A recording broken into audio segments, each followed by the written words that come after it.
Kia, friends and whānau. We're already getting some really great reviews on our Syntropic Agroforestry and Permaculture planner, Sapp, and we are excited that we can share it with the rest of our online community already.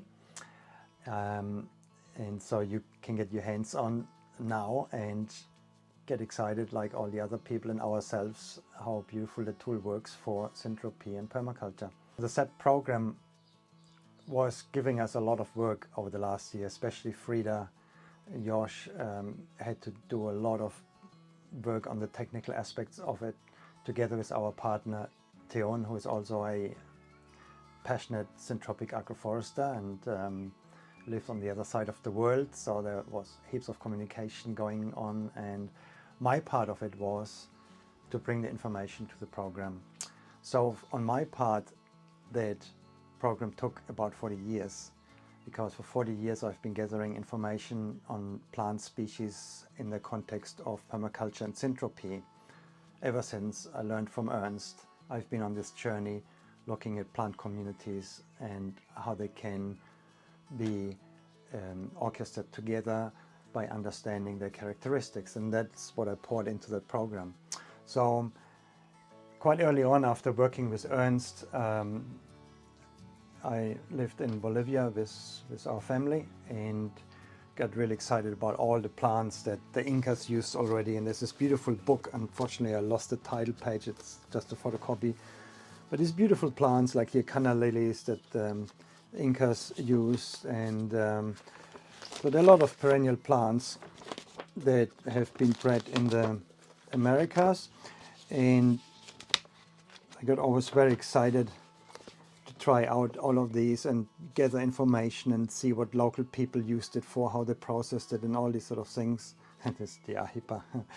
And so I tried out a lot, and then when I started organic agriculture in Germany, I thought, oh, I do a thesis on plant diversity in South America that I observed there, and my mentor, Karl Hammer, who used to be the CEO of the biggest seed bank in the world, he liked that idea, and so I did my thesis on genetic diversity of the Americas in use of smallholding or permaculture settings.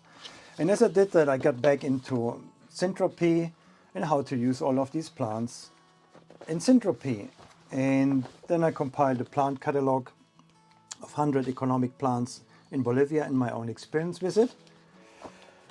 And I drew also from my mentor's vast knowledge, because he was from East Germany, so he had access to Albania, North Korea, Cuba, and he wrote a 3-volume edition on the diversity of the house gardens in Cuba. So that was a great inspiration as well.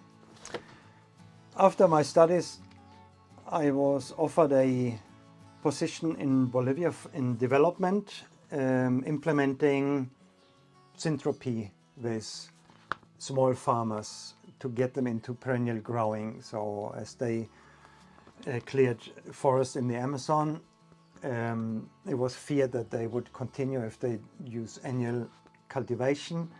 And there was a drive by NGOs to get them into perennial cropping, so they would not run out of the land too quick. And the technique of the day was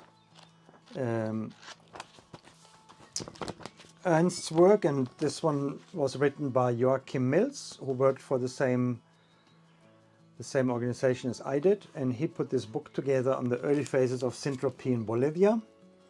It was probably the first actually instruction manual that was written on syntropy, which was called multistrato at the time, and it had some nice tables of how to use plants in their strata and in what succession. So I drew from that as well. Then together with a friend, worked on this first manual on how to manage food forests, the syntropic style, how to prune, and then also again tables of plants, how to use them in their strata and in succession. So working with all these wonderful mentors. Here was Ernst when he came to Bolivia. That was Maximo Rada, my colleague. I worked with practically every working day, visiting different farmers and doing management as a group together. I learned heaps from this guy. He also studied with Ernst for a few weeks in Brazil. And this one here, Walter Jana, another great technician, where we did a joint installation. We would show up with wheelbarrow loads full of seeds and would mostly direct seed the trees. So all of these guys, wonderful inspiration on indigenous plant knowledge and how to use them in a syntropic context. And then heaps of books on fodder crops, alley cropping and so on that came into my hand through my work in the tropics. So over the 4 years working with Syntropy in the Amazon, I used a lot of those plants, and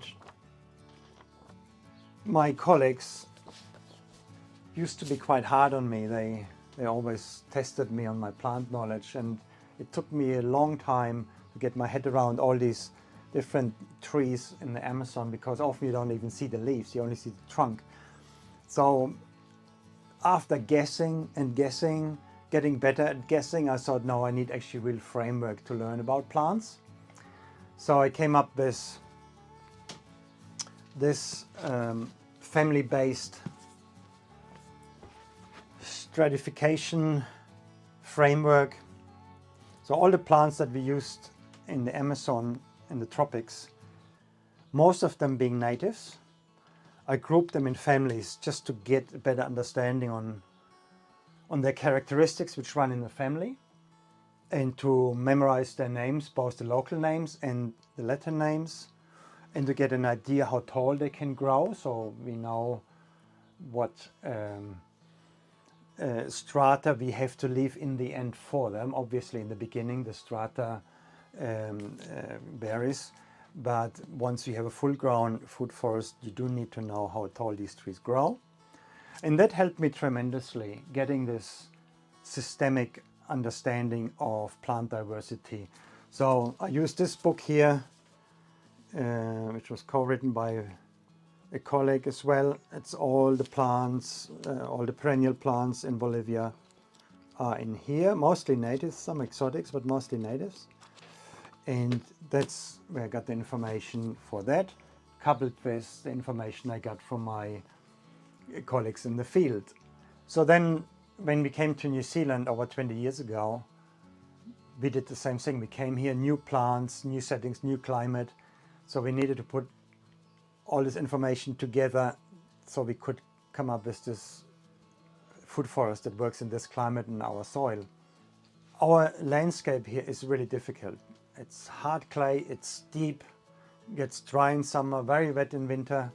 So there are a lot of challenges here, but working in this syntropic mindset and practices has helped us to transform this really awkward site into a beautiful food forest.